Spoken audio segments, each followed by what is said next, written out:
মহান আল্লাহ তাআলার নামত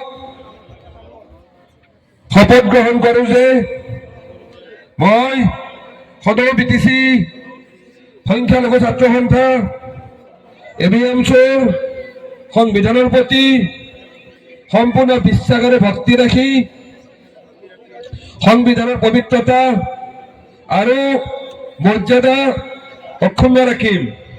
এই সংবিধানৰ লক্ষ্য আৰু উদ্দেশ্য পূৰণাৰ্থে মোৰ ওপৰত ন্যস্ত দায়িত্বসমূহ নিষ্ঠা আৰু সততাৰে পালন কৰি যাম বুলি প্ৰতিজ্ঞাবদ্ধ হলো। এবিএমছু জিন্দাবাদ, ABMSU long live, ABMSU long live. আওয়াজ কিয় নাই আমাৰ নতুন ল'ৰাখিনি? এবিএমছু লং লিভ, এবিএমছু জিন্দাবাদ, এবিএমছু জিন্দাবাদ, ABMSU long live. Tyson Hussain জিন্দাবাদ, তাইজুল ইসলাম জিন্দাবাদ, এবিএমছু জিন্দাবাদ, ABMSU long live. Tyson Hussain জিন্দাবাদ, টাইসন হুসেন